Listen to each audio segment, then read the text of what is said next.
తెలంగాణలో 10th క్లాస్లో మళ్ళీ మార్కుల విధానాన్ని తీసుకొచ్చారు. ఇటీవల 3 మార్పులు చేశారు. ఒకటి 24 పేజీల బుక్లెట్. ఇది మంచి నిర్ణయం. ఎందుకంటే గతంలో ముందు కొన్ని పేజీల బుక్లెట్ ఇచ్చి తర్వాత మాకు అడిషనల్స్ ఇచ్చేవాళ్ళు. మేము ఎగ్జామ్ రాసేటప్పుడు కూడా అదే. ఆ అడిషనల్స్ అన్నీ కరెక్ట్గా దారం కట్టాలి. దారం మనం ఎంత గట్టిగా కట్టినా రేపు ఊడిపోతాయని అనుమానం. సో ఈ గందరగోళం లేకుండా 24 పేజీల బుక్లెట్ ఉండడం వల్ల ఏదైనా ఒక అడిషనల్ ఊడిపోయింది, సరిగా లేదు చివరి వరకు అనే సమస్య రాదు. పైగా ఇచ్చిన స్పేస్లో రాయాల్సిన అవసరం కూడా ఏర్పడుతుంది. చెత్త చెదారం అంతా రాసి సొల్లు కబులు రాయకుండా ఉండడానికి ఉపయోగపడుతుంది. అందువల్ల దానిపైన ఎవరికీ వివాదం లేదు. 24 పేజీల ఆన్సర్ షీట్ ఇవ్వాలి. అది కూడా ఇక మళ్ళీ అడిషనల్స్ లేవు. సో లాజిస్టిక్స్ ఈజీ అవుతుంది, అన్ని రకాలుగా ఉపయోగం.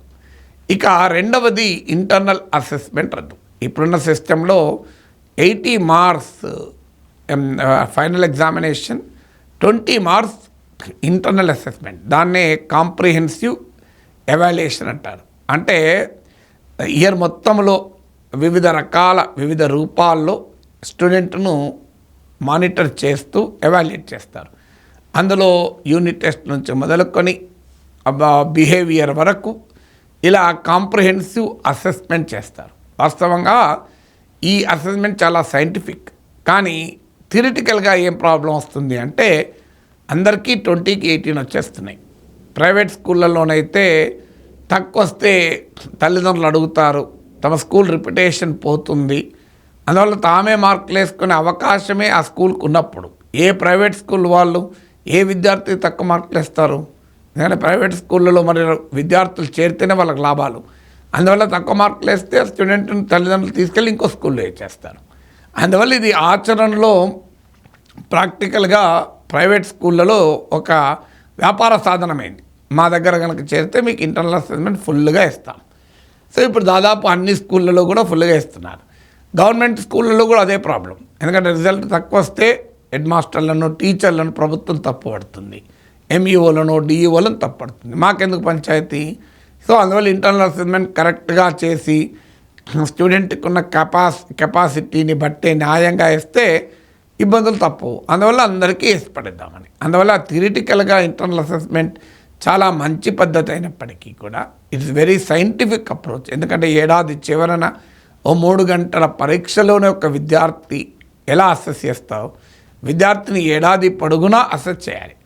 కానీ ఆచరణలో సంథింగ్ థియరిటికల్లీ కరెక్ట్ ఉండొచ్చు, కానీ ప్రాక్టికల్గా ఆచరణలో అది సరైనగా నిలవలేకపోతే ఉపయోగం ఉండదు. అందువల్ల ఆ రియాలిటీలో ఇంటర్నల్ అసెస్మెంట్ ఇది బిగ్ ఫెయిల్యూర్.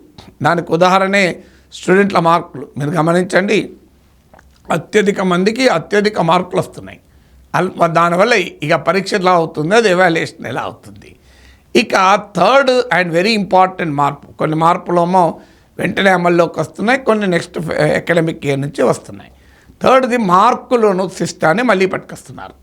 గతంలో ఇప్పటిదాకా గ్రేడ్ల సిస్టమ్ ఉంది. గ్రేడ్లకు మార్కులకు తేడా ఏంటి అంటే మార్కులేమో ఇప్పుడు 100 marks, 99 marks, 98 marks, 97 marks. Fortunately 99.5 ఉండదు, 99.3 ఉండదు. అది మీకు కాంపిటేటివ్ ఎగ్జామ్లో ఉండవచ్చేమో, కానీ అకాడమిక్ ఎగ్జామ్లో ఉండవు. కానీ గ్రేడింగ్లో అయితే ఒక లెవెల్ వరకు మార్కుల్లో ఒకటే గ్రేడ్ ఉంటుంది. ఈవెన్ మీకు ఇంకా కొన్ని టాప్ ఇన్స్టిట్యూషన్లు అయితే గ్రేడింగ్ కూడా డిఫరెంట్గా ఉంటుంది. మన దగ్గర మార్కులను బట్టే గ్రేడింగ్, అక్కడేమో మార్కులన్నింటినీ మ్యాపింగ్ చేస్తారు. సో రిలేటివ్ పర్ఫార్మెన్స్ ఆధారంగా గ్రేడ్లు వస్తాయి. ఇప్పుడు ఉదాహరణకు మనకు అబ్సల్యూట్ గ్రేడ్స్ 90 అబోవ్ వస్తే ఒక గ్రేడ్, అలా ఉండదు.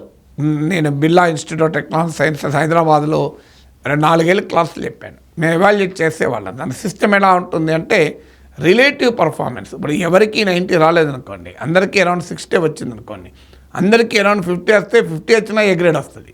సో అందువల్ల డిఫరెంట్ పద్ధతులు ఉన్నాయి. కానీ మన దగ్గర మాత్రం మార్కుల్ని గ్రేడులుగా మారుస్తారు. ఇప్పుడు గ్రేడులు తీసేసి మార్కులు పెడుతున్నారు.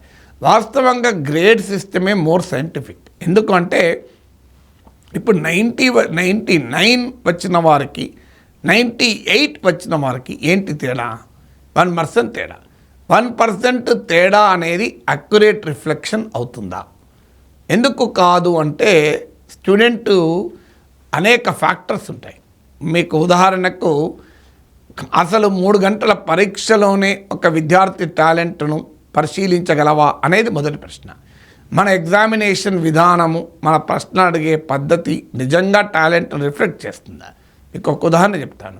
మీరు కావాలంటే యూనివర్సిటీస్లో వివిధ ప్రొఫెషనల్ కోర్స్ తీసుకోండి. కంప్యూటర్ సైన్స్లో గోల్డ్ మెడలిస్ట్, టాప్ సాఫ్ట్వేర్ ఇంజనీర్గా ఉన్నాడా? అలాగే లాలో గోల్డ్ మెడలిస్ట్, టాప్ లాయర్గా ఉన్నాడా? మెడిసిన్లో గోల్డ్ మెడలిస్ట్, టాప్ డాక్టర్గా ఉన్నాడా? జర్నలిజంలో గోల్డ్ మెడలిస్ట్, టాప్ జర్నలిస్ట్గా ఉన్నాడా? నాకున్న అవగాహన మిగతా సబ్జెక్టుల నుంచి నేను అంత ఆథెంటిక్గా చెప్పకపోయినా జర్నలిజంలో మాత్రం ఇది నిజం కాదు.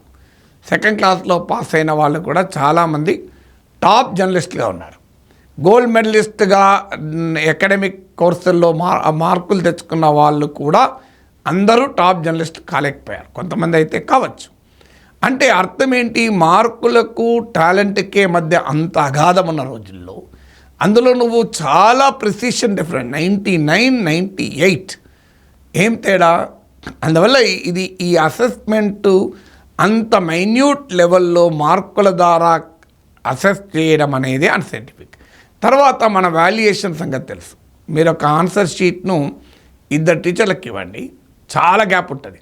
ఈవెన్ 10 మార్కులు కాదు, 20, 30 మార్కులు గ్యాప్ కూడా ఉండొచ్చు. కానీ ఖచ్చితంగా 5-6 మార్కుల గ్యాప్ అయితే ఉంటుంది. ఇప్పుడు ఉదాహరణకు ఒక విద్యార్థికి ఒక టీచర్ 99 వేస్తే ఇంకో టీచర్ 99 వేస్తాడా? 90 వేయచ్చు, 94 వేయచ్చు, 95 వేయచ్చు. అందువల్ల ఒక రేంజ్లో ఒక వ్యక్తిని ఎవాల్యుయేట్ చేయడం అనేది మచ్ బెటర్, మోర్ సైంటిఫిక్ అయితే. దీంట్లో లిమిటేషన్ లేవని అంటలేను.